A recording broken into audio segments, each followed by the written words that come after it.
Welcome to our Exploring San Francisco Architecture episode.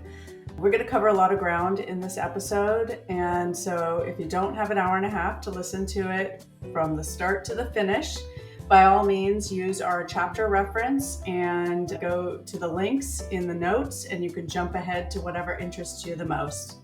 We really hope that you enjoy it, and we thank you for joining us. Welcome back to the Bay Insider. Today, we are fortunate to be speaking with James Dixon, who is a practicing architect in San Francisco. His office is in Nob Hill, and he's a fan of the architectural history of San Francisco. He was the project architect for the late Aaron Green, FAIA, which, James, could you tell us what that means? That means a fellow of the American Institute of Architects. And this is who you worked under. Yes. And that was the last professional link to Frank Lloyd Wright's Correct. Organic School of Architecture. So that's pretty interesting. And now you're running your own firm since 1996, 1996, correct. Wonderful. And James has done many different architectural talks, which I have been fortunate to attend. Thank you. He was also asked by the Architectural Digest to do a walking tour of San Francisco. It was so fun. Yeah. And you can see that video. We're going to link it in the show notes. You can see it on YouTube, where he goes throughout the city talking about different buildings and commercial, residential, the whole gamut in a very short and concise way. So definitely you'll want to check that out.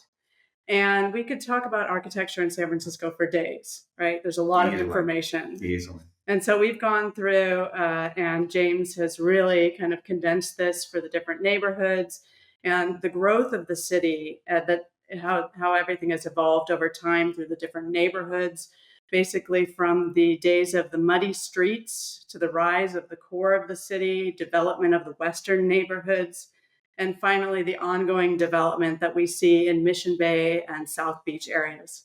So this is a lot of ground to cover. We'll get through it. Yep, and we're going to try to keep it as tight as we can for you. But James, can you set the scene for us? I will. And the big thing is, let's have some fun today. And the way we do that is setting the stage, basically why the city looks the way it looks, and what periods and what styles are Victorian and which are Edwardian. The Spanish first glimpsed San Francisco Bay in 1769 on Gaspar de Portola's horseback expedition, as they were looking for Monterey Bay. Monterey Bay was seen by a previous ship captain coming down the California coast.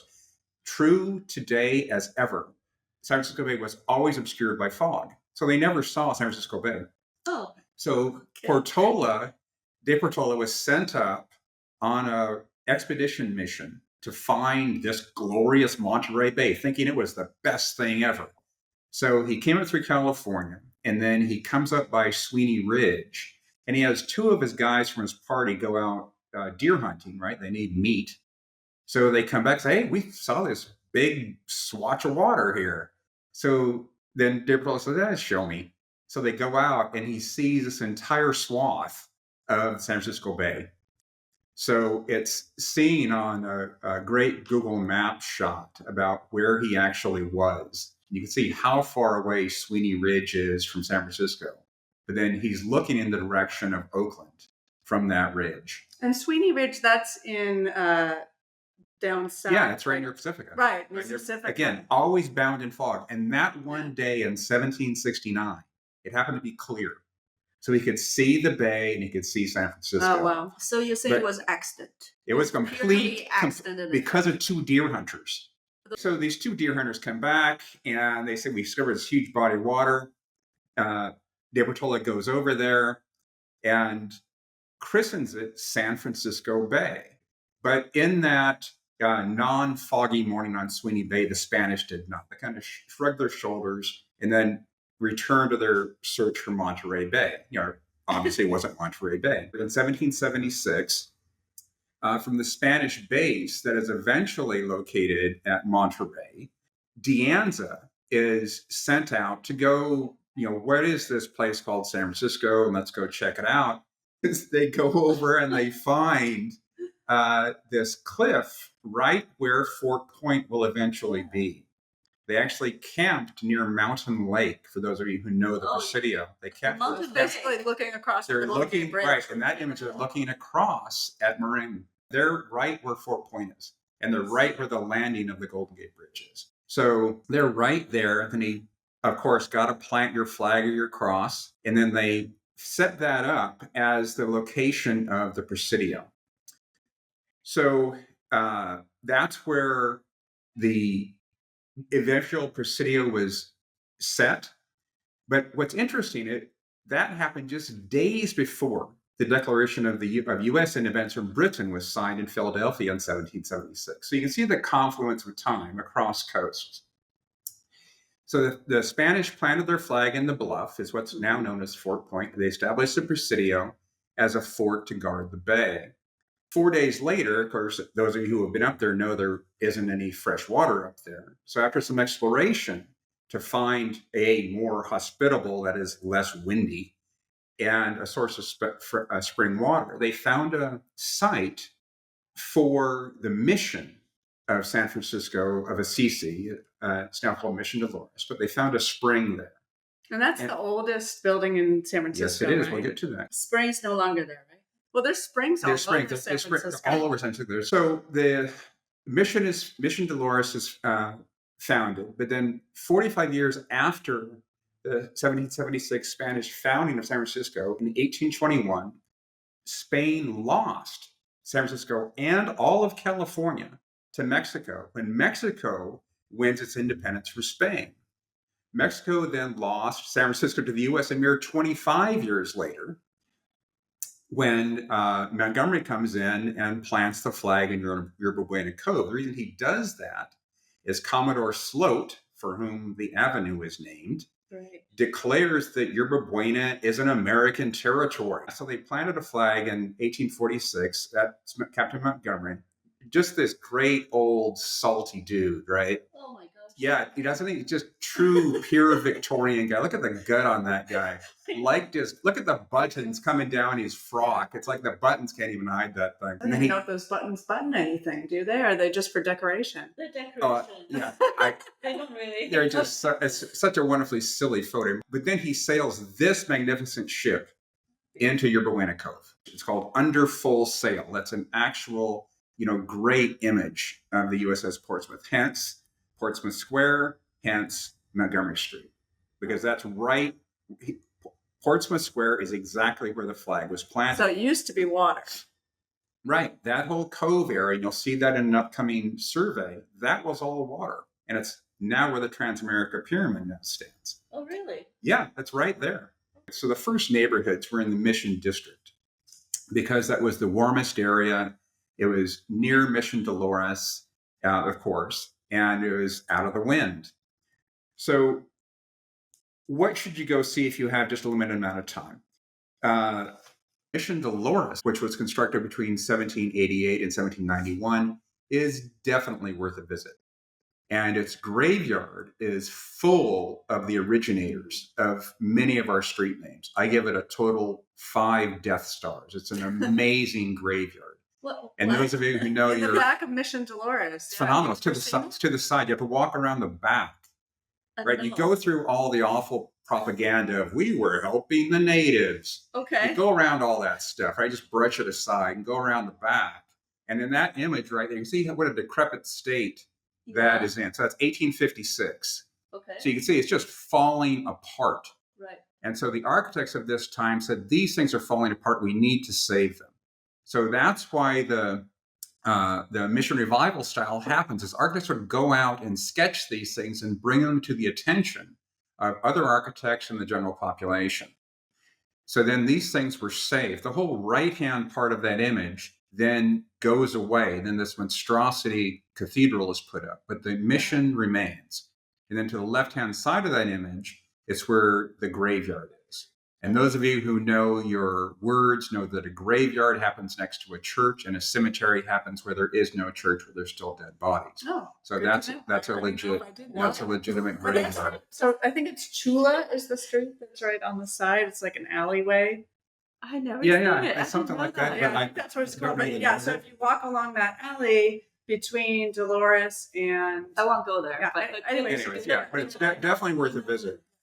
So for those reasons, right, the reasons those images and the reasons that we mentioned of state study, the correct style of San Francisco was seen to be Spanish colonial because we were a Spanish colony, and for San Francisco, even though San Francisco's time under Spain and Mexico was only 70 years in total.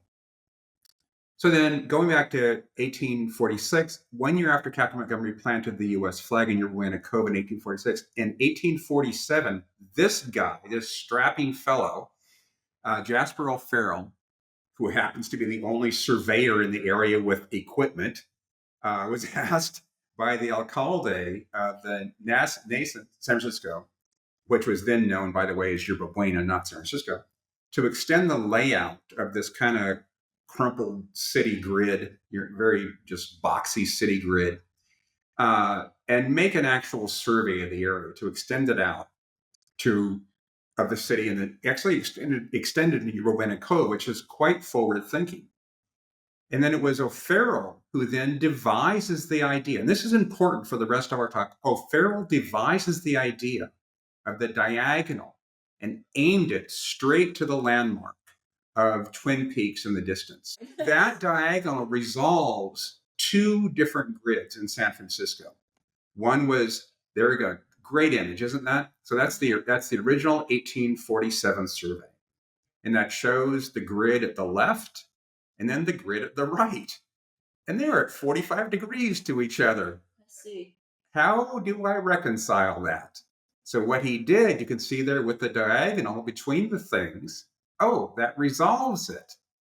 Because it's a little loony getting around from one So you street to said the other. this is kind of how it was already That's how it was laid out, yeah. and they thought, how do we make this somewhat we organized? We make Market Street. And Into a diagonal. It's also interesting that map is only this big back then. Oh yeah, I got other surveys, exactly. So that was San Francisco. And you can see even the white blocks there to the left, it's like, that's just in the future. Well, who would ever think of going way out there? And essentially that's North Beach at this point. But you can see here in the dark area, right? That's the bay. That's Yerba Buena Cove. And then over here, this is Rincon Hill. And Rincon is easy to remember. The Spanish, it simply means corner. So this is the corner, Rincon, the Rincon Hill. This is where the eventual Bay Bridge lands. But this was Rincon Hill. So this bay went from Rincon Hill all the way around. so that's all So underwater. All underwater at this point. Are we saying we filled up the whole bay? Filled up. Yeah, The whole that's all bay. fill. That's all on landfill. fill. It's all landfill. So the next year after this phenomenal survey, in 1848, a not so soon secret discovery was made that some of you may have heard about. It was up in Coloma. There it is. That's the two areas of the California gold fields. There's San Francisco on the left, and the little yellow arrow points to where Sutter's Mill is, right there at Coloma. And that's important, is it was discovered there at Sutter's Mill, and then the secrecy obviously was impossible. So what happens is word gets out in 1848, and then in 1849, San Francisco Bay is just filled with ships. You can see it here in this image. Wow. Yes, just filled A lot with of activity. Filled with ships, right? And then what happens is the ships just get abandoned.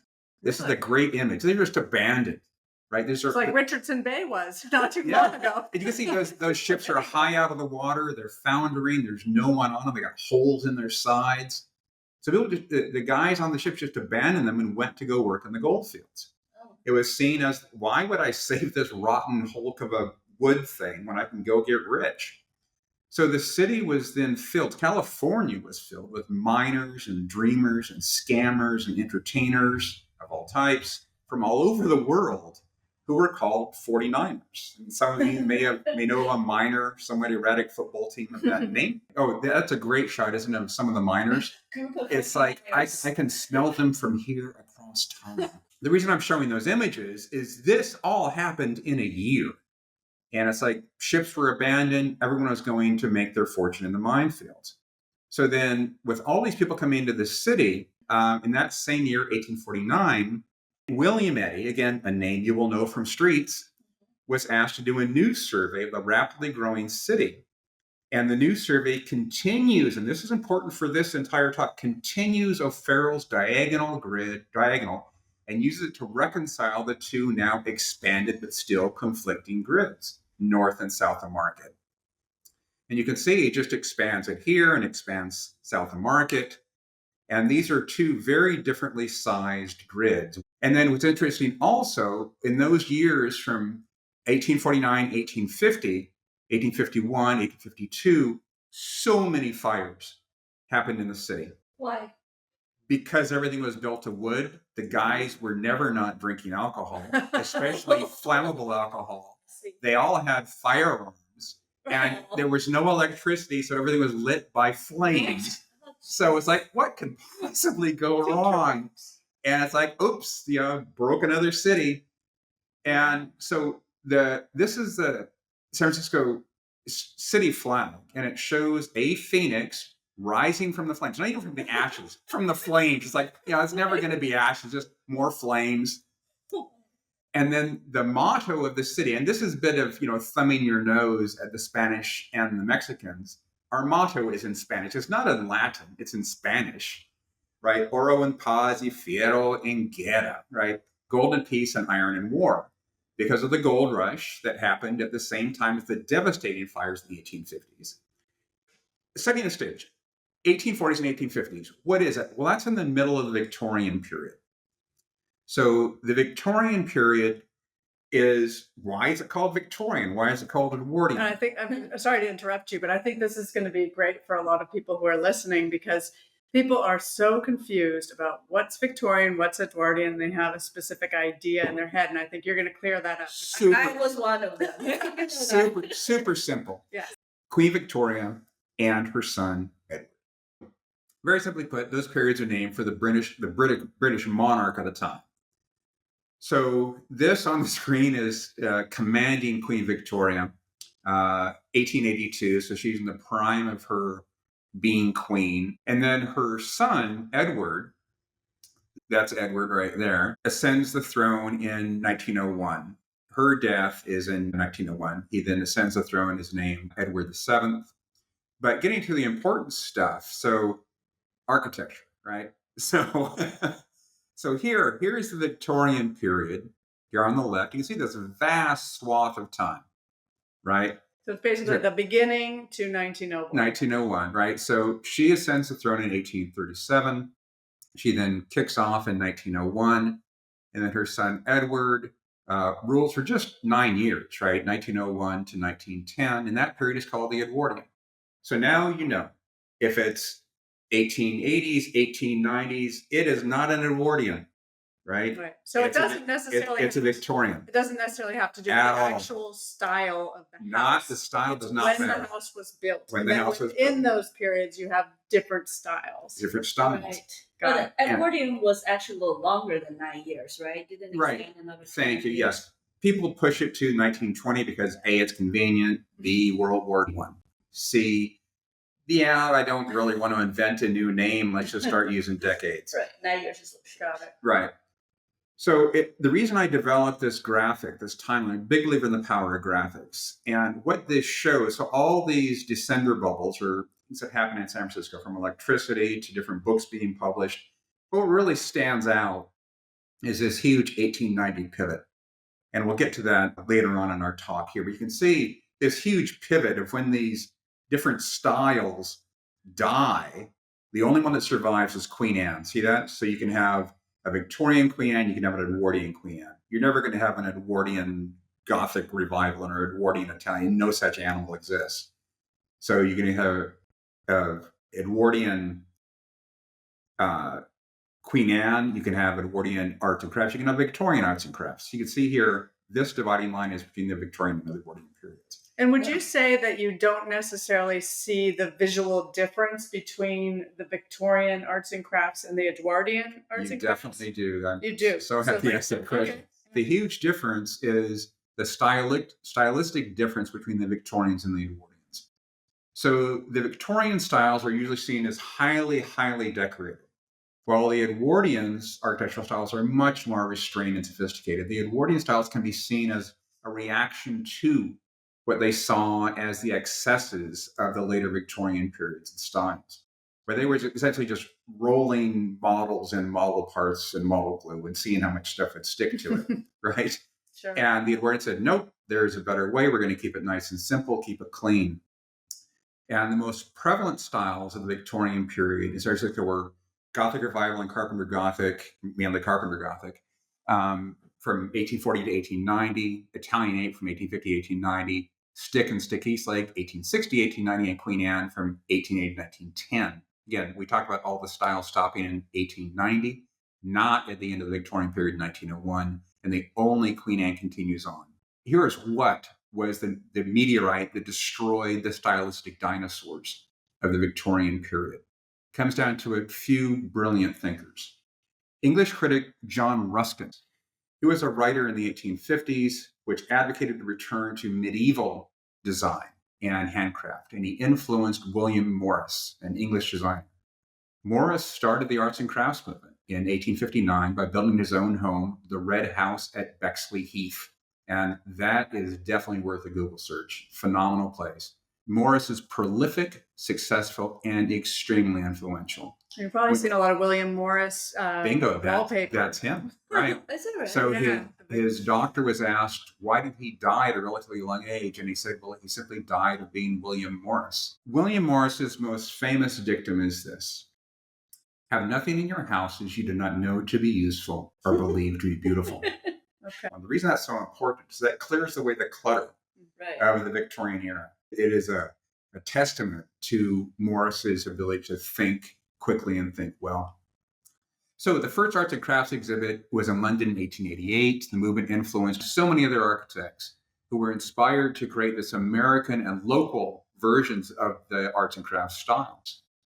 So they take this idea of arts and crafts, they take this idea of building things building things for a lifetime, and then they make it this new school of arts and crafts. So the new styles that arose from the ashes were arts and crafts, Shingle style, Tudor revival, Mission revival, Craftsman, Spanish colonial revival, and all the other period revival styles.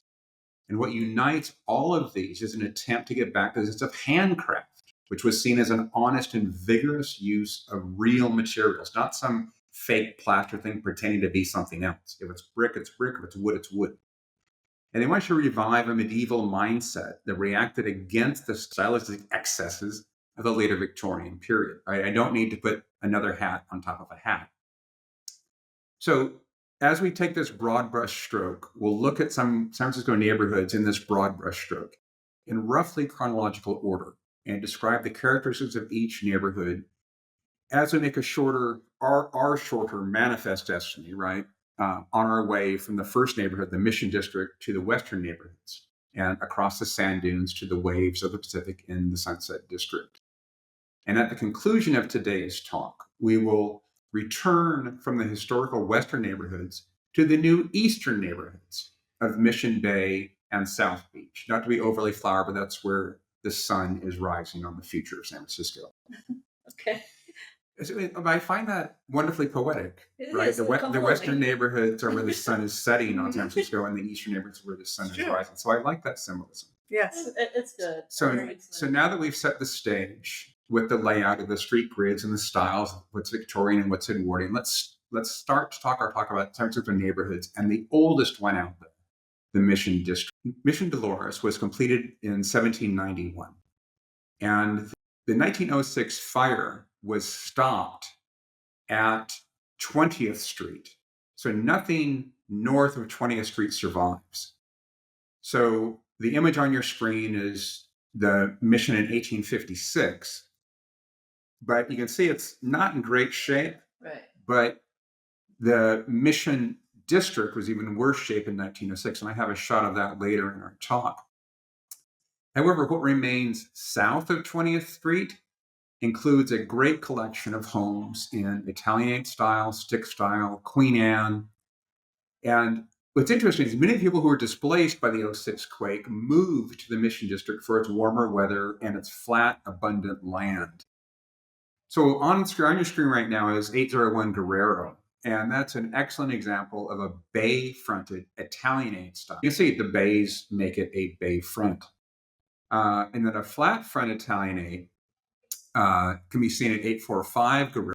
So with the flat front Italianates, they obviously don't have bays. They're much simpler to construct, and they're much more refined looking. They're not exuberant as the bay-fronted Italianates. So the Italianate style is noted by, wood made to imitate stone. This is another great one here at 811 and 813 Guerrero. That's a super typical Italianate. Now that you've seen it, you will see it everywhere in the city. You cannot not notice this style once I describe it. It has a slanted bay window with, again, the bay front Italianates, tall, narrow windows. The flat or a low-pitched roof. Mansards very, very, very rarely. And they usually have these decorative brackets at the top. Remember, I am stone. This thing is incredibly heavy. You see how silly this thing is? It dissolves against the sky. Okay. It's a stage front building. This is very much a mask put on a barn. Yeah, if you pull all that off, it's pretty simple. It's just a silly, silly invention. It's like, what, you can't see it on the corner? I can see the rest of your building, dude. Right? And it's just a loony concept. But getting onto the style, so the pediments, all right, so you have pediments above the doorways, above the windows, and then here, coins. So what are coins? Coins is simply a French name for corner, and the coins are how you connect stone together around corners. Why do they pretend to be a stone building? Because it was seen as the most fashionable, most style. It's style. You're in the portico. So here in the portico, this is very, very typical. Some type of portico there. You can see it makes a nice mimic of the overall building using classical architecture elements that would have been found in the Italian countryside. And 2 or 3 stories, rarely 1 story. I think I've seen just a handful here in the city that are 1 story. And what happens with the very fussy ornamentation of the Italianate is it's succeeded by stick style. It is much simpler to build. I'm not building 5 corners at each bay. I'm simply building a box. And wood likes right angles. It loves right angles.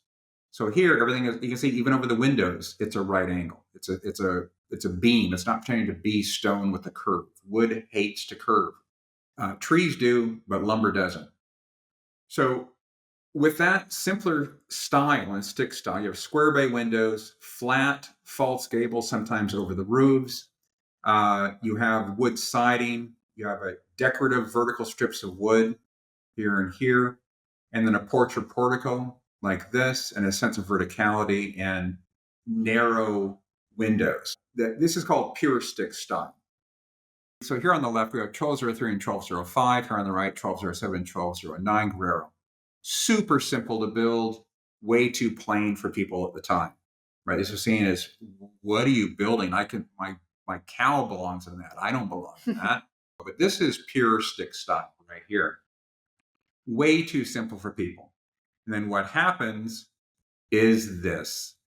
So they take stick style and they just start zhuzh it up. Oh, you use whatever word you want.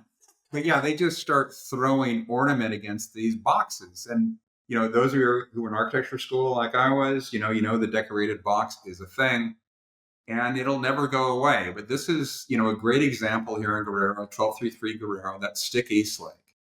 So stick is the major component. The reason it's called Eastlake is for the very great furniture designer, Charles Eastlake, who hilariously lambasted the excesses of the late Victorian period and their overuse of ornament.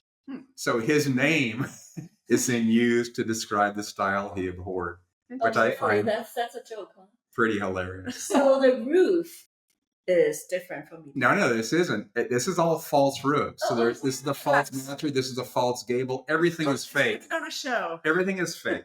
As soon as you get back, this is nothing but a square barn. Oh my. So this is stick style. So very, very simple to build. And then depending on how much ornament you plaster against it, that can be pure stick or Stick-Eastlake. So then we'll get into a great style. It's called Queen Anne. And most people think of Queen Anne when they think of San Francisco Victorians. And this is a great example on 1286 Guerrero's 1894. So all the hallmarks of Queen Anne's style are here. We have the corner turret, we have the conical roof, we have the spindle on top. This is what's great about Queen Anne. See the roof form here? The roof is true. It goes all the way through to the back of the building. So you can actually use this real entire So that's top why I floor. love- It's a that's why real I- roof. Okay. And then another important distinctive thing about Queen Anne is the horizontal. It goes through, it connects both sides of the roof like that. So it makes this into a pediment. Now, like a Queen that. Anne, I always think of a turret when I think of Queen Anne. You can, but it's not always. Not right? always. Thank you. I'm going to actually go to that. So here, this is a 4-story Queen Anne, but most of them are 2 stories. And when they're 2 stories, some even 2 stories have turrets, but lower ones, the turrets just kind of look funny on them. So they do make some that are lower. But this 1286 is quite gorgeous. It bursts with energy. And then this one here at 1319 Guerrero is a very typical Queen Anne. You can see here, there's no turret. And then they've got the roof, and they have this continuous horizontal here. See that? Yes. So as soon as you see that implied pediment there, you know you have a Queen Anne when the roof goes through. The love of ornament is expressed everywhere. See the cutaway corners? When you have cutaway corners like this, that's showing that, I can do this. I have a new framing technique called Western framing, also called platform framing, where I can do things like this. The wall projections, look at how far this is projecting here, right? This is a very bold way to say, this is one volume, this is another volume, this is another volume, and they're all meshing together. So Queen Anne is a very, what's called a plastic style. There's a lot of ins and outs here. They occasionally use stained glass, or usually colored glass, usually in the perimeters of the windows. So now we have to leave the mission because everything was destroyed that's earlier than that. To see things that were earlier, we need to go up to, of all places, Rincon Hill. Remember when I was describing the corner there in Yerba Buena Cove? Right. That's Rincon. So Rincon Hill is where that was. This image is showing what's called the 2nd Street Cut. And this is looking west toward downtown. This image is from 1869. Many homes in the neighborhoods were built in the Carpenter Gothic of the Italian Villa style. And the names of the different hills, Rincon Hill, Telegraph Hill, Russian Hill, Nob Hill, all give it away. They're up on hills. Right. So they were able to survive storms and flooding. Any water damage is rolled away. Also have great views. So the hills gave away, the hill name and all those give away why they were so popular. So what also happens near Rincon Hill is the great area of South Park, which was built to be reminiscent of the great crescent arcs, oval crescents in London and in England in general, like the Bath Crescent. You can see some here on the right-hand side. They're all in the very staid Inigo Jones Italianate style, because that was seen as the proper language to use for a gentleman's court of residences in a proud city. So, but this image, nothing survives of this, of course, because of the 06 quake. But this image is 1853 here of South Park. You can see here in this image, this is where the Bay Bridge lands. So this entire area here was once Rincon Hill. You can see why. That's the hill at the edge of Jasper O'Farrell's survey. See that? This is where Yerba Buena Cove ended in this, but note that's right where the Bay Bridge comes and lands. So Rincon Hill was completely erased. All its buildings were erased. So then Nob Hill became the place for people to go, those with enough, scratch to build a new house. So then these 3 homes are the survivors of that period. These are Carpenter Gothic on Telegraph Hill, again, a hill. So these all have the hallmarks of Gothic style, or Carpenter Gothic style. It's a modest dwelling, simple adornment, usually have a balcony or a porch on the front of the house. The fancy ones have Gothic windows, just like the Grant Wood painting. And then they have sculpted barge boards, or what we call verge boards, down at the sides of the eave, the rakes here, like that. You can see a lot of those in Telegraph Hill. There you go. Right, Telegraph Hill. This one is the Abner Phelps house here out on Oak.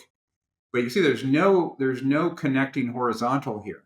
See that? No, this one is not a connecting horizontal. This is up at the collar tie in this building, but there's no connecting horizontal. And this is just very, very decorative wood bits put on the outside of the building. But that's Carpenter Gothic style, very simple to build. All the windows are rectilinear.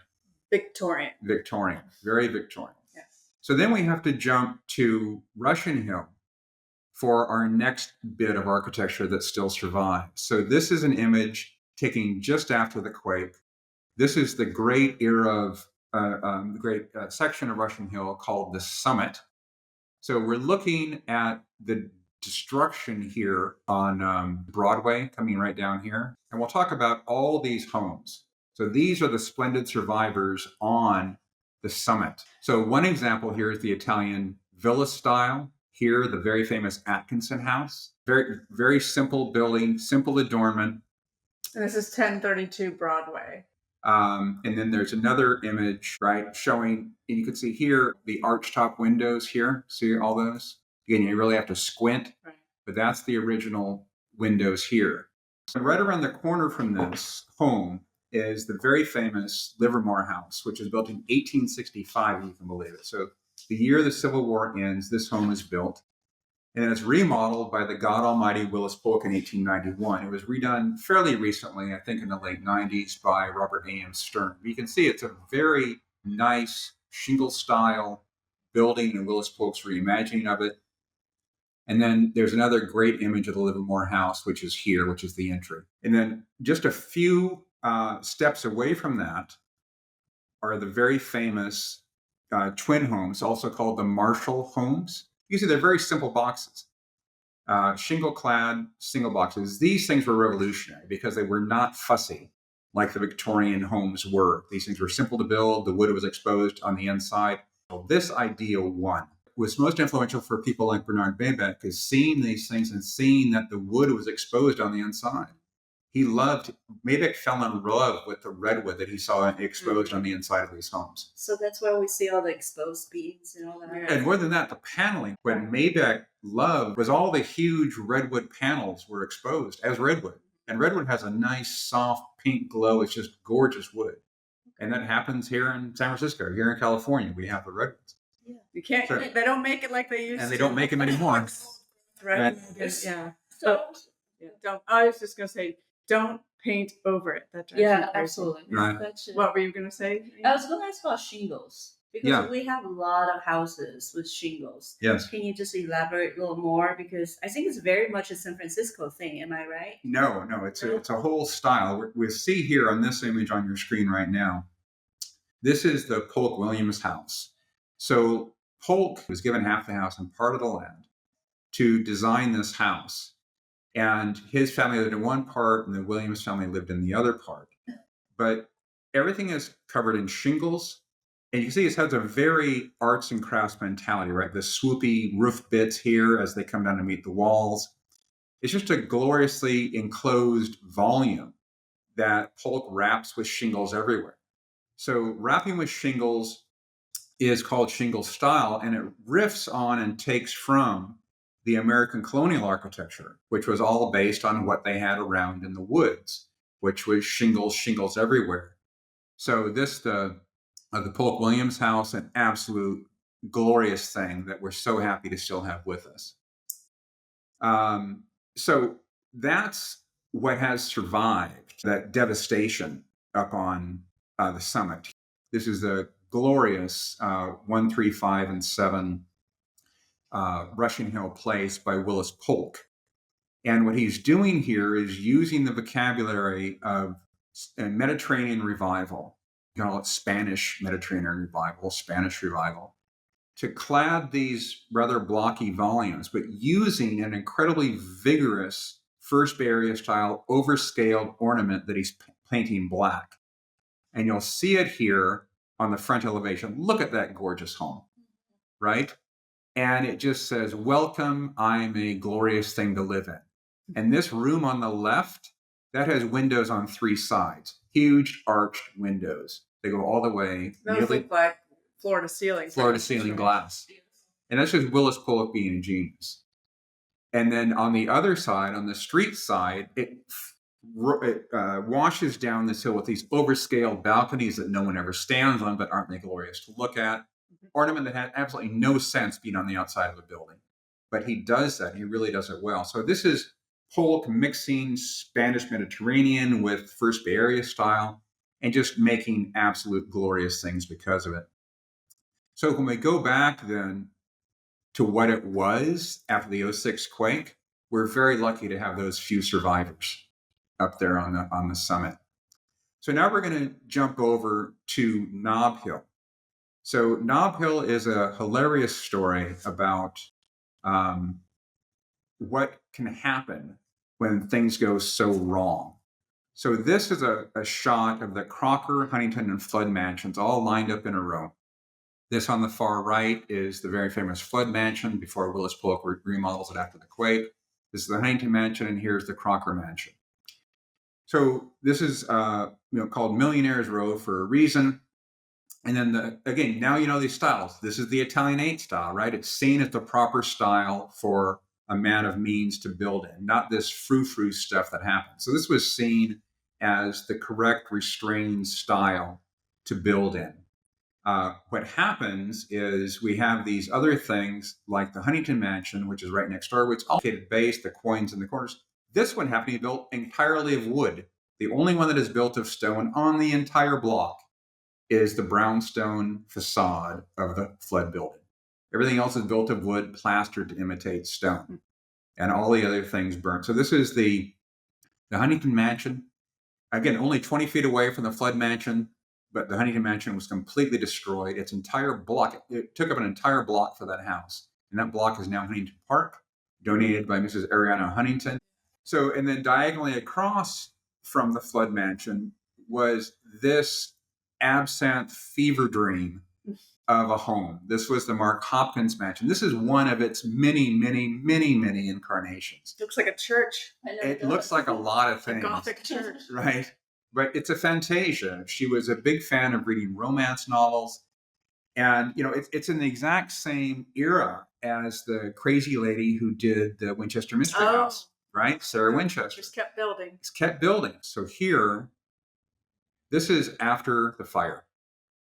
So you can see the only things there that survive is the Fairmont Hotel, which had just been finished, and then this gutted shell of the Flood Mansion. Over here, Stanford gone, Hopkins gone, Huntington gone, Crocker gone. So those people fled downtown and they went to build elsewhere in the city. But that's what it looked like. And were those ruined from the fire or the earthquake? Probably both, but my guess is because they were wood, what did the most damage was the fire. Sure. Yeah. Right. So, that all went away. Here's a close-up of the gutted Flood Mansion. You can see all the wood interior framing, all the wood roof gone. The only thing that survived is the skin. And then what the great Willis Polk does is he does this. So he gives it better massing. He adds an entire third floor up here. He adds 2 balancing wings to it. He doesn't make it such a box. But he uses the Italianate style. So Willis Polk is justly seen as the man who built San Francisco. That's his famous quote about him.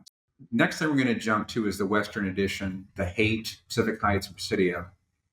So in 1858, again, 10 years after the gold rush, as the population grew, Jasper O'Farrell's street grid was expanded westward across the hills and became the parks and neighborhoods of the Western Addition. Jordan Park, Presidio Terrace, Richmond, Haight Ashbury, Pacific Heights, Presidio Heights, with numerous parks and quiet streets and streetcars and affordable homes.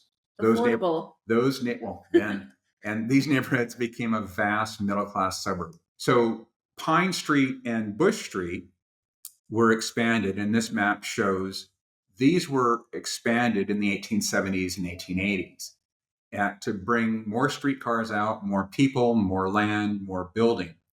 And then the Haight Ashbury was opened up, here's a map of that, in 1883 with a cable car line that went out there. So it's like, how are we getting people out there? You're getting them out there with streetcars, with cable cars. In the Western Addition, this entire area, because it's named after being west of Van Ness Avenue, So it began in earnest in the 1870s and 1880s, and therefore has a super rich collection of homes in the earliest styles of the Italianate, Stick, Queen Anne, but also includes examples of later architectural styles. And those, the reason we'll keep this map up for just a moment is for those of you who know your SF history, the fire department dynamited the stately homes along Van Ness, right here, to stop the spread of the '06 fire. And this destructive act, in fact, saved the remarkable assemblage of homes that still exists in the Western Addition. We're going to head to Pack Heights. So Pack Heights, defined roughly by this outline here, the boundaries change year to year. That's pretty much the boundary. For those of you who know the topography of the city, know that there's just incredible views all the way out here. So some of the best homes and best views in the city, because of the variation in the hillside, pretty much everyone has a great view. This is 2727. Now you know the style, right? You know this is the Italianate Villa. Again, the Casebolt Mansion, very, very famous. And then here we have this great example of Georgian Revival here. This is an example of stick style there on Green Street. There's a gang of 3 stick styles here. This one is the most pure stick. This one's getting more elaborate. This one's getting even more elaborate. But, stick style, you can always tell it because of the windows and the square bays. This one is verging into Italianate, but that's a small definition difference here. Okay. And then another great thing that happens out in Pack Heights is you have also these other homes that are doing a colonial Queen Anne thing. They're kind of mushing things together. Right. And we talked earlier about Queen Anne with the 2-story high turrets. This is one of them. But they wanted to unite the bottom of the turret with the bottom of the roof. So when you do that, you get this kind of weird kind of growth thing in your building. So this didn't have a great vogue then or now, but that's what he was doing. And then this elaborate bit of ornament in windows really is just a bit of frosting put against the facade of this side of the building, but quite marvelous to look at. And then one of the great homes here and in any city would be the phenomenal Roos House by Maybeck. So this is Maybeck doing Tudor Revival. So Pack Heights has a whole series of revivals and different styles going on, and they're usually a super high caliber. And this is just Maybeck just being a genius, just absolutely one of my gods. And then here, this is Willis Polk doing Spanish colonial revival way out on Broadway. Again, this can be in Spain easily. This can be in Madrid. So Willis Polk, again, you'll see in our talk today, Willis Polk, he's going to be everywhere. So that's Pack Heights. And now let's go to Jordan Park. So Jordan Park is this area here. Most people have driven by or driven through Jordan Park. Its most famous street is Palm, lined with palm trees. But it is a very rich array of some of the first residential parks in San Francisco, developed in early Edwardian period, and has a rich mix of, I think, very charming, harmonious homes in all different styles: arts and crafts, Missionary Revival, Tudor Revival, Shingle style. And they're nicely detached in exactly. space. They have very good. They have front yards, side yards, rear yards, and the streets are very, very, very, very wide. With planted strips between the sidewalk and the street on some streets. And long driveways. Lots of cars. But you'd be surprised when you do the history of Jordan Park. It started out pre-car, and then they had designed something to make it fit, and then it just took a long time to get these things built. But the good thing about it, the big takeaway about Jordan Park, is because all the homes are set back from the street, and the sidewalks have planted strips, and the homes have a united design feel and style, it has a character of the neighborhood that is just genteel and suburban. It doesn't feel like one is this close to the heart of the city. It's just that close to Geary Street. Exactly. That's right. It's just an amazing bit of magic. So here we're going to talk about Presidio Terrace for just a moment. So Presidio Terrace is mainly 2 things. This historic oval of Presidio Terrace is where it originally got its name. And Presidio Park, Presidio Terrace. And that is an exclusive neighborhood in the city. You cannot get in here with Google Street View. They will not let you in. Oh, is that right? You press inside here and it takes you outside. You can hardly get in there with your car. Oh, yeah. Only take you on feet. There's a incredible collection of homes there in Presidio Terrace. So Presidio Terrace was developed roughly at the same time as Jordan Park. And again, Jordan Park is right here. See that with the oval? That's Jordan Park. So this is Jordan Park here. And over here is the Richmond. So it's got this neighborhood of Pack Heights, Jordan Park, and then the Richmond. So what happens here is you get this great, very well-built, very well-designed collection of the different colonial styles and different styles that are being tried at the time. So some examples. So we have homes in Tudor Revival. I mean, that's Diane Feinstein's famous home there on the corner, her former home, of course. Then we have classicism. A lot of classicism palazzos in there. We have great examples of Normandy style in there. There's one hilariously informal chalet style in there that's kind of this dollhouse. And then we have this great homage to prairie style, kind of a Sullivan-esque Frank Lloyd Wright type, very, very early Frank Lloyd Wright type building in there. It's a well-built assemblage designed by top-tier architects. It is an incredible oval to walk around in. Just walk your dog in there. It's amazing. There are only 60 houses there? No more than 60, right? Yeah, it's just tightly packed. But again, you don't need a lot when you do it so well. This is the next behemoth. This is the entire Richmond. Inner Richmond, Central Richmond, Outer Richmond. So the Richmond is immense, and it spans from Jordan Park to the Pacific Ocean. And at the southern edge, for the city, it goes from the southern edge of the city to the northern edge of Golden Gate Park. And the homes are an extremely eclectic mix, Edwardian. Again, we're talking about the streetcar suburbs. Eclectic Edwardian mix of some excellent examples of craftsmen, Spanish colonial revival, Dutch colonial revival, and other period revival styles. James, what is Dutch colonial revival? It looks like a barn, literally a gambrel roof, swoopy bits, big doors, but then it's a barn for people. And then the next big stop will go one further. Right up here in the corner of the Richmond is the amazing neighborhood Seacliff, which is built in 3 phases for upper and middle class homes. The layout of Seacliff is extraordinary because it's right against a cliff. Yeah, and just beautiful, incredible views. You can have access to the ocean right from walking your dog right down a cliff. But it's built in 3 phases. And what happens here, you have the side streets here in Seacliff that are more rectilinear, and they're kind of the middle class area. Then you have these curvilinear roads, which go with the contours, which are for the higher rent folks. And then the landscaping in Seacliff is incredibly gorgeous, lush, beautifully maintained. It really makes it a neighborhood worth visiting on foot, not your car. Something you should walk through and really, really enjoy. So the homes in Seacliff are extremely high quality. The other great thing about Seacliff is the access roads are not visible usually. You have to go around the corner to bring your car into the garage. So you don't have a neighborhood full of garage doors. And the homes in Seacliff are usually very high quality. One example that I'll list here by, again, the best architects working at the era. There's an incredible series of 3 homes by Willis Polk that are indicative of his classic revival style period. But again, you can see the enlarged ornament here.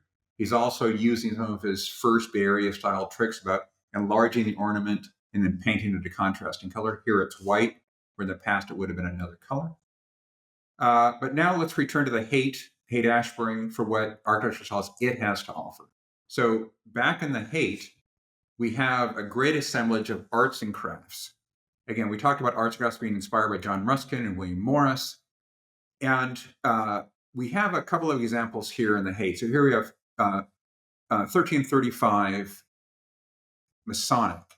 There it is. There's Dutch colonial style, right? Yes. Osprey barn. But what makes this arts and crafts is, see the swoopy bits here, there where the roof connects, where the wall connects to the one below. And then the arts and crafts have an intentionally rustic appearance, doorways and windows dressed with local stone or brick. It flaunts its construction technique. It has large elements, such as leaded glass windows, square chimneys, big brackets and things, exaggerated historical quotations like Gothic ornaments or Tudor half timbers, and flared roof lines and things like that. They're using an asymmetrical plan, but this is basically shingling a barn, painting those shingles red, putting in arched openings, giving the arched openings a little keystone, then having this fun little bit of nonsense up here at the roof line. It's like, what's going on? Well, I'm just arts and crafts, right? I'm exploiting the materials. So you're saying that's a Dutch colonial in the arts and crafts? Yeah, within the genre of arts and crafts. Okay. But when you see just a plain barn thing that's Dutch colonial, that one takes it to the arts and crafts level. Got it. So, but this is 1318 Masonic, and this, you can see, really wants to be in the Scottish Highlands someplace or in the Scottish city. So this is very much a arts and crafts home. It wants to look like it's in Great Britain. It's another dead giveaway for arts and crafts. But here, look at the intentionally large use of ornaments, or essentially use of large ornaments. And the learned quotations, the style you see here, the fake chimneys on the left and right, the swoopy bits when it comes in beneath the bay here, the heavy, heavy, heavy brackets that support the roof. You don't need two brackets this close together for your roof. Another great example is Mission Revival. And Mission Revival is very easy to identify. All you need to do is just simply look up at the building. One of the best ways to do it is look here at 880 Ashbury. You can see this pediment here, our parapet. This is an example of Mission Revival style. Another example in the Haight is Tudor Revival. So Tudor Revival can be seen at 943 Ashbury. And that's, just a wonderful example of a very nicely done Tudor Revival. But again, the clinker brick below, again, everything exploits the material, shows the hand of the person who made it. This is exploring the idea of what actually means to be a half-timbered building. Again, we all know this is wood framed inside, and this is just all wallpaper, but it's doing it. And here it brings an entire truss outside the roof form to say, nope, this is actually, believe me, this is how the roof is entirely framed within, even though you and I know that it's not. But it's this, structural expressionism on the outside. So a great example of Tudor Revival. And then you asked earlier about shingle style. So this, and again, the Haight has everything. So this is Maybeck, again, being a genius. This is Maybeck doing shingle style at 1529 Masonic. And again, shingles are everywhere. But what Maybeck does, again, doing it great here on the roof, he just offsets the shingles by a third. And it makes this really nice pattern going up the roof. And then the shingles on the wall are a different pattern entirely. So it's a little bit of pattern play, very, very fun with what Maybeck has done. So we've talked about shingle style, then we haven't really talked about First Bay Area style. So for that, let's jump back to the God Almighty 3200 block of Pacific and the Presidio Heights homes that exist there. This home on your screen right now is 3198 Pacific, done by Samuel Newsom in 1892. He's using American colonial shingle style, but he's including these great three-dimensional volumes pushing in and out everywhere. And notice that the house is protecting itself. And then we're going to jump at this glorious, glorious building. This is the great Ernest Coxhead. So here what he's doing, 32 Pacific is 1902 Ernest Coxhead. But it's just drop dead gorgeous. Why is that? Because he's taken this informality of shingle style. He's exposed, look at here at the doorway, the massive pediment above there. It's a broken pediment above the doorway, very, very like Michelangelo would do, very mannerist. Here he's expressing and exposing the stairway. That is the true stair on the inside, but he's pushing the stair landing through the Palladian window. It's just very, very brave, very gutsy, wonderful way to do it. So is this, obviously we're taking a little tour of shingle properties. This is First Bay Area style. And that's what I was going to ask you. This goes into first. As soon as you see this great bit of quoted ornament, usually painted a deep gloss black or a green black, that's First Bay Area style. And usually the ornament is exaggerated, it's pronounced, it's called to your attention. And why would you have a bit of artificial ornament in a shingle box? You wouldn't. But the contrast between the formality and the informality is what makes the houses really sing as an object. Okay. For that. This is directly across the street from Ernest Coxhead's building. This is a phenomenal Willis, Polk, or Bernard Maybeck in 1909. And here he's doing the same thing. Look at this wonderful corner window here with this Gothic tracery carved out of solid redwood chunks. Wow. Right? So again, it's all shingle style, including these great bits of ornament and, first Bay Area style. Right next to it, 5 feet away, is this home by William Knowles, 1910. Here he's inventing a Gothic arch Palladian window. And he's using it here in the front and here on the side. See it tucked over here? A Gothic arch Palladian window.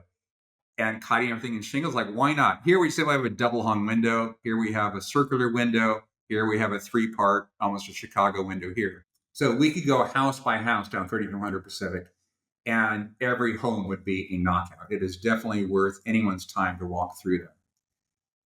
But here's a style sheet of shingle style. We've talked about them. The walls are clad entirely in shingles, asymmetrical facades, casement or sash windows. It didn't matter. So we're going to leave this glorious, glorious block of 3200 Pacific and jump back to the Haight. We're going to talk about shingle style again, but it's going to morph into something called craftsman style.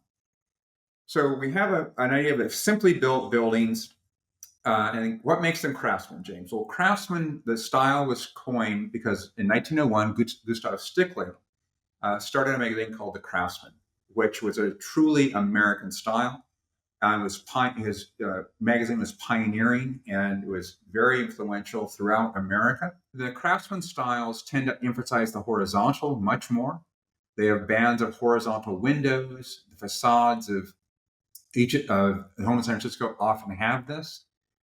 It has a uniquely American emphasis on the horizontal. And it's usually constructed of native natural materials. This is important. Projecting eaves, exposed rafter ends, exposed triangular knee braces, and this is important. Diamond faceted cut ends on the beams. As soon as you see an exposed beam that has a diamond faceted cut on the end, you're almost guaranteed you have a craftsman building.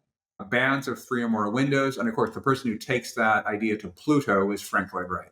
Right? Just bands and bands of windows, casement windows, often with art glass. Double hung windows and asymmetrical elements. Again, craftsman style in the Haight can be best seen here at 1356 Masonic. Very simple. You see horizontal, horizontal, horizontal, horizontal. Everything is on the horizontal. All the materials are expressed and exposed to view. The next thing we'll talk about here in the Haight is Spanish colonial revival. This is up on Frederick, 31 Frederick. This is built in 1928.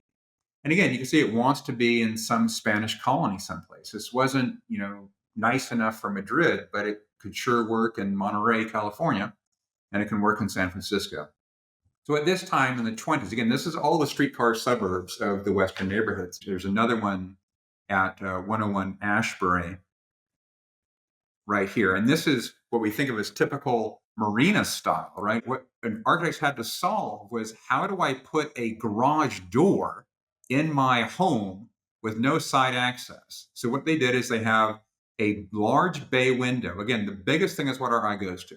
The large bay window then is bigger than the garage door. And then they push the garage door back 3 or 4 feet, so it's not the most dominant element. It gives more prominence to the visual hierarchy of the bay. And then here at the garage door, you can even have a side person door in order to get into the garage from the street. So it's a very simple hierarchy of visual information. Here's where I walk up. Oh, this is the house. It's not a barn. And then you can see the ridiculousness of the red clay tile roof. That's a mantra. That roof is only probably 18 inches deep. And then the rest of it's just a flat roof in the back.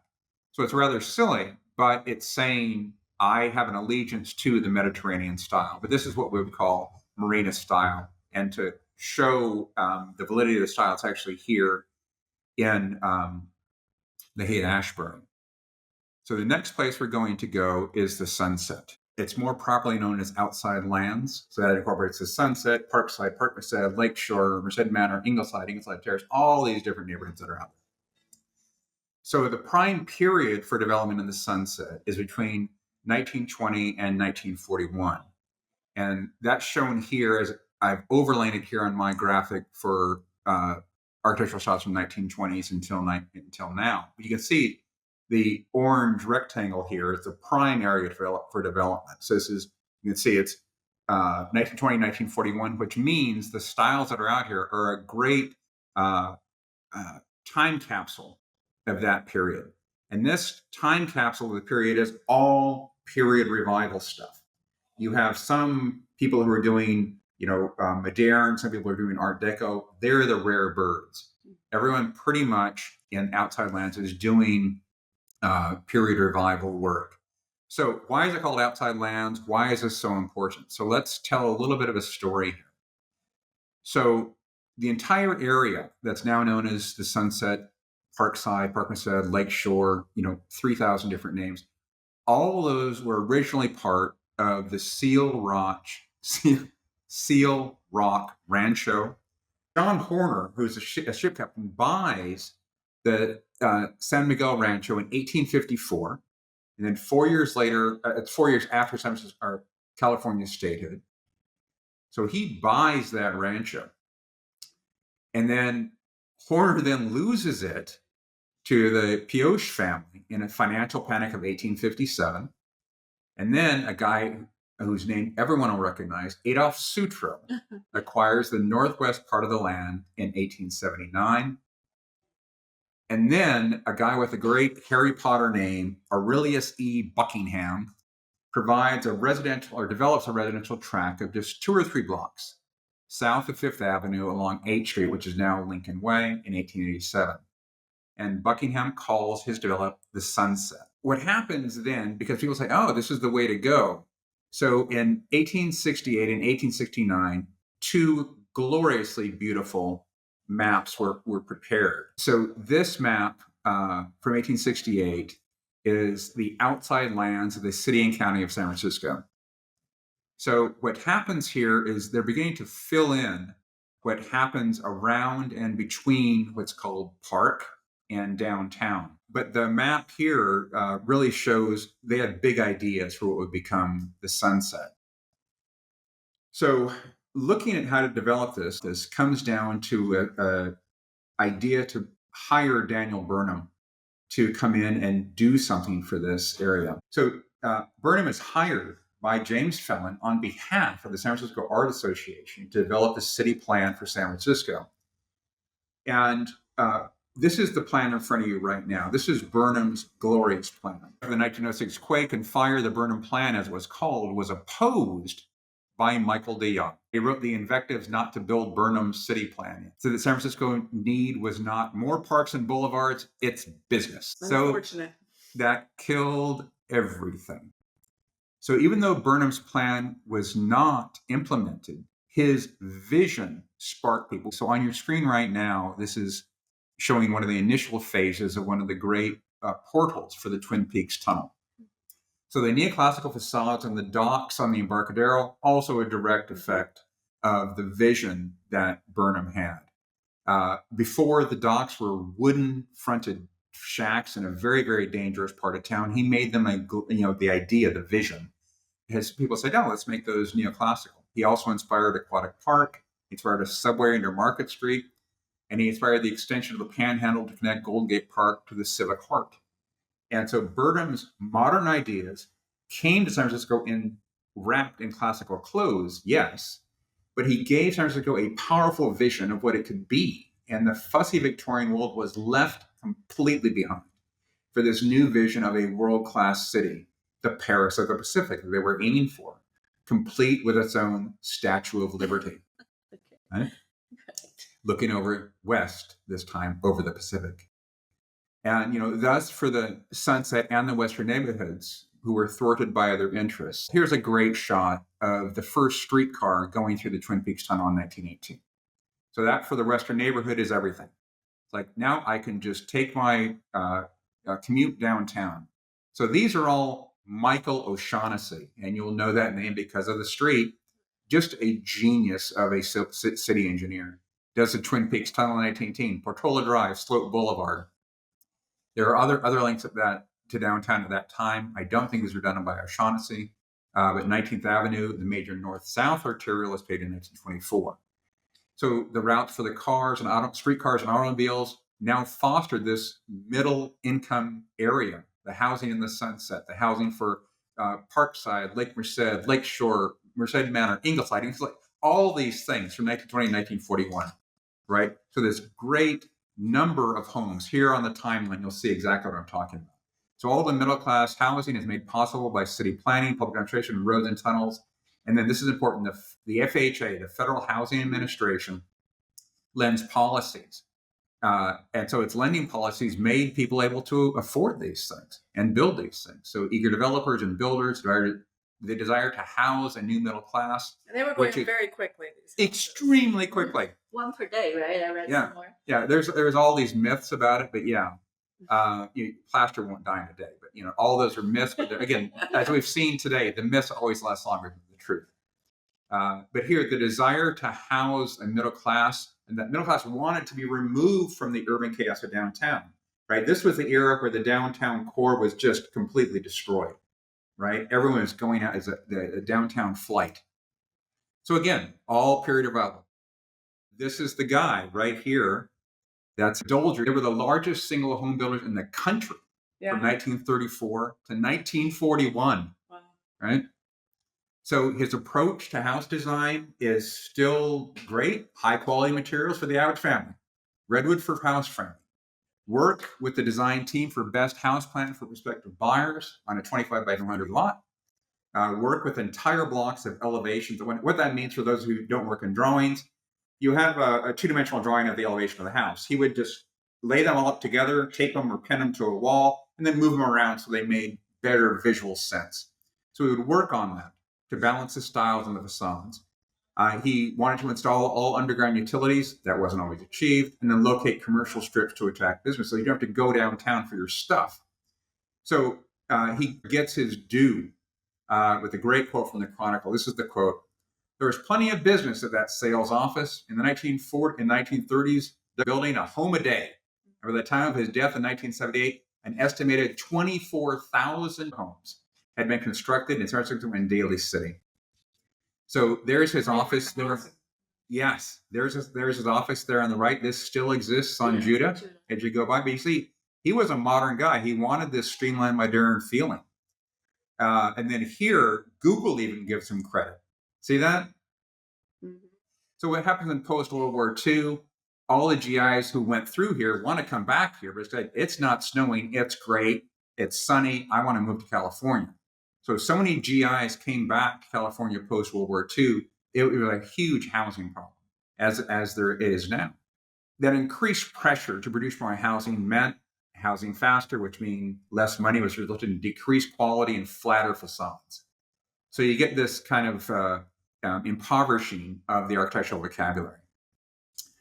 So, and because modern architecture of post-World War II was incorporated, there's less European past, less revival styles, and more Bay Area styles.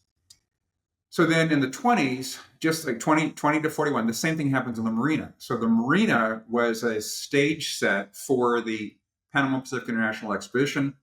But then in the Marina, the exhibition was taken down. In the Marina, this world was set up on the filled-in estuary. And again, this is one of the wonderful examples of the Marina style there in the Marina. But again, the Marina has so many incredible Art Deco buildings in it. Like, look at that. Beautiful.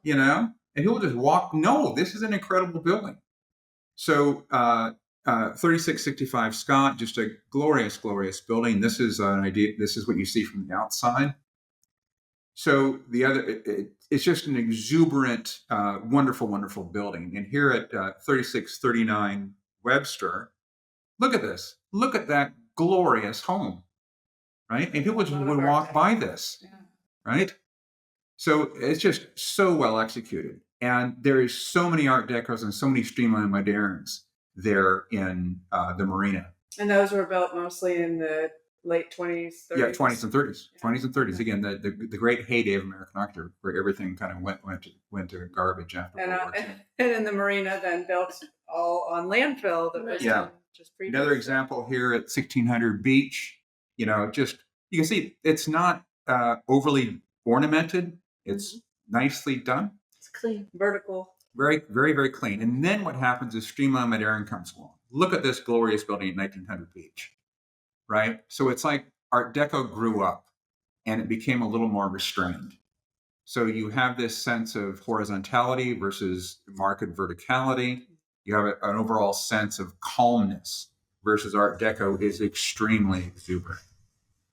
And then here at 3741 Broadwick is another great example.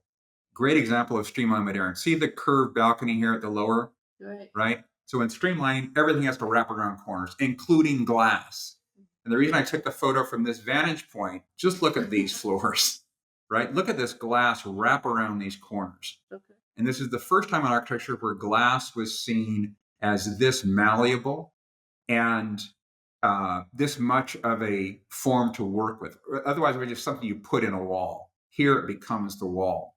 And as it wraps around the corner, look at this horizontal muntin in here.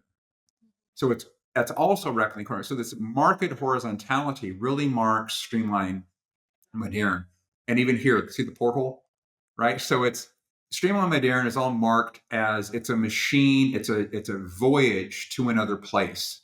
And Art Deco was seen as another time, another exotic location. That's not It feels a bit nautical with the. That's what I'm. Yes, exactly. You've picked it up, right? It's always about movement. It's always about going to a place.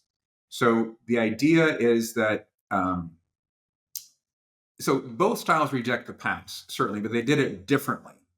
Art Deco was a transport to another time, right? An exuberant fantasy future or a non-European past. Streamlined modern says, nope, it's not where you're going to, it's the trip that matters. So streamlined modern was a transport to another place. It was a romance of efficient travel, like ocean liner, airplane, train, and car. So that's what makes streamlined modern still such an effective style that people just really, really love. It has this sense of movement and romance about it. So now we're going to move back to West Portal and then talk very briefly about what happened with the Twin Peaks tunnel in 1918. There's that great image of the streetcar coming through. So the areas of Twin Peaks and all the other areas became streetcar suburbs, west of Twin Peaks. So we'll touch very briefly on West Portal. And West Portal is this little triangular area, and it has a lot of great period homes. We'll blaze through these rather quickly. Here at 126 Buena, again, just a little fun Spanish colonial revival confection, painted pink for your visual pleasure. Here at, again, Marina style, happens everywhere. Now that you've seen it, you can't unsee it. Here's an example in West Portal. But, great example. There in West Portal, and a great example of Spanish colonial. Well, here, now you all know, you look up, this is Mission. Revival. There you go. Nice. So that's our little Mission Revival style confection there. Here at 2639 16th, a glorious example of Normandy style. You would have to go to Pack Heights to find a better built Normandy home than this. Look at this. Yeah, right? I feel like there's a good number of those around. There are. This is the second most prevalent style in West Portal after Spanish colonial revival. But the reason you tell Normandy is it uses French doors. So French doors go all the way from the floor to an upper piece here. They usually have a balcony that you can walk out on or open it so you don't fall to your death. But the large size openings, the verticality, and then the very steeply pitched roof all combine to make it Normandy style. But as soon as you see this style, you can never unsee it. It happens everywhere in San Francisco. Mm-hmm. So Tudor Revival, very, very fun little blast of fun, complete with skeletons there on 15th Avenue. And bungalows. Bungalows are everywhere in this area of the city. Here, a very, very, very simple one. The more elaborate stuff is in Westwood Park, of course.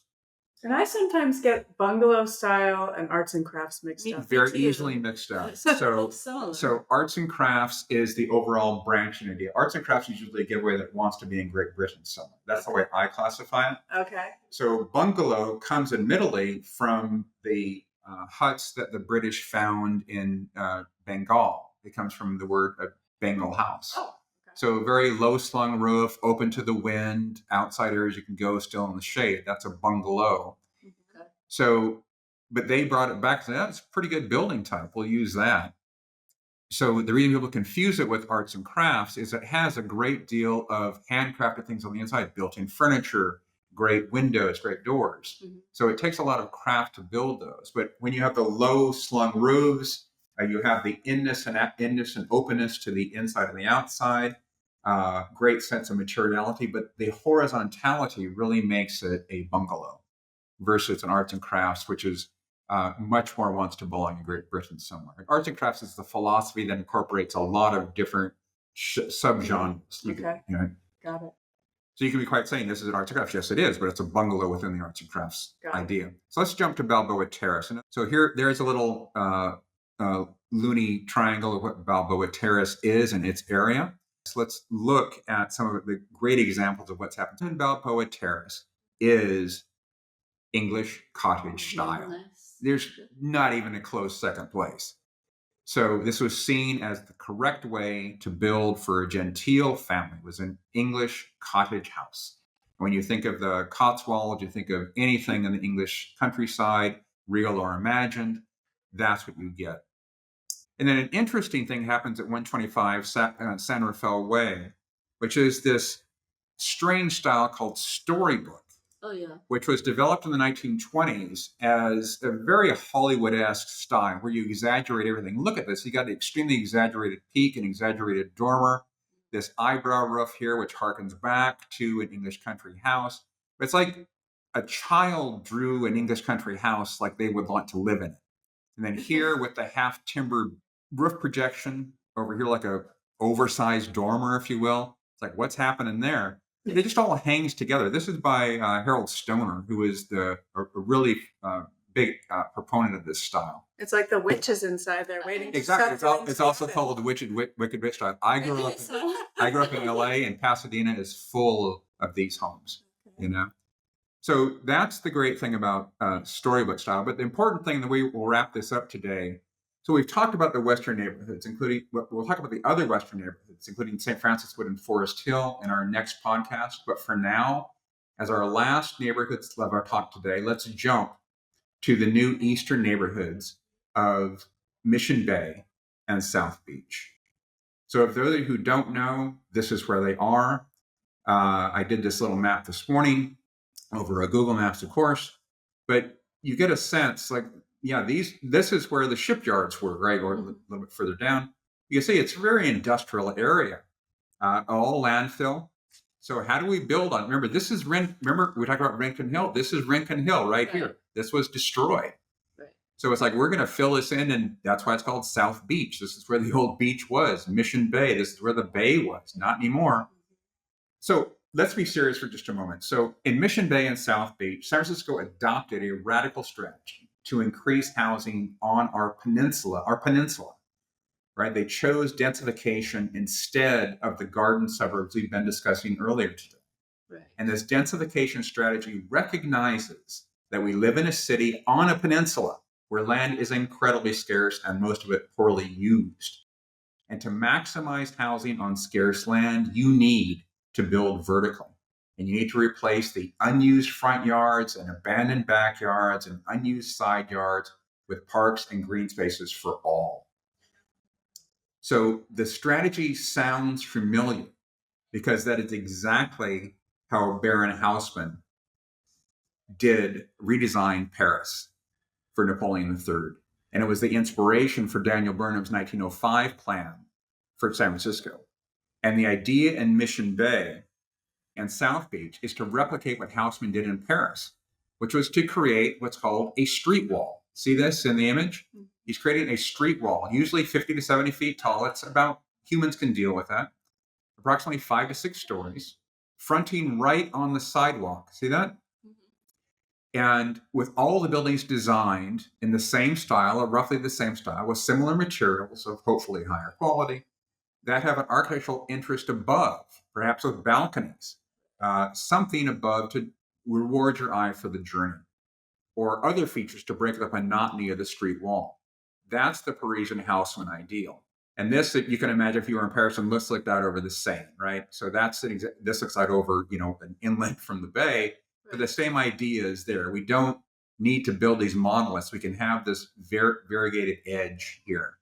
So another difficulty with this idea of densification and efficient land use is how do we make planting and nature at the sidewalk work? So there are a couple images that I'll go through here. And how are the parks going to be safe? How do we maintain safety and cleanliness? How do we, and this is the important bit, how do we create a sense of place? And most importantly, a sense of pride of place and a sense of neighborhood in Mission Bay and South Beach. And that is being attempted with boulevards of trees, restaurants, with sidewalk seating, pedestrian-friendly sidewalks, and parks. And anyone who has been to Paris knows exactly what is happening here. Like here in this shot here with the cars, and you see they planted trees waiting for them to grow. Right. But they're setting up, again, the sidewalks are not overly wide, but they don't want to give too much space to the cars either, which I am a big fan of. It's like, give places to people. So here, this is Mission View Bay 2, but that's an idea what this idea of the barren house, meaning the densification of the city can be about. And they really have been incorporating park areas. Yes, I see that. Yeah, Even dog parks. and that shows in the plan that I was overlaid. Yeah. I tell every community in town I work with, you can't be a community at 35 miles per hour. Right? You have to get out of your car. You have to be pedestrian friendly. And I tell them the best neighborhoods rely on pedestrians, not cars. Mm-hmm. People need to make it a neighborhood, from dog walking to strollers to meeting friends for coffee or a meal. We need to be around and see other people, right? It magnifies our humanity. That is what a good neighborhood does best. It magnifies our shared humanity. We're together. This is another great shot here. So this is South Beach. Mm-hmm. And you can see here, the trees are a little more mature, Right. but in South Beach, it's a different vibe than it is in Mission Bay. Because South Beach has a mix of older industrial buildings and newer things, and it works as this assemblage. So it's not a monotonous thing. And in conclusion, I'll say that the time is right for Mission Bay and South Beach to become the new Eastern neighborhood complement to the older Western neighborhoods. When you think about Jasper O'Farrell's original survey, there it is, right? And what it's become. What I like about what we've talked about today is this poetic neighborhood symmetry across time, right? Where the past is here. Here's Jasper O'Farrell's mirror of a diagonal. And then here's the future. All right, that's the futures in Mission Bay and South Beach. Yeah. Is that You can be poetical and sum that up right now. What was the poetic comment that you made about the sunset and the sunrise and sunset? Yeah, the past is setting in the west, and the sun is rising in the east. Yeah.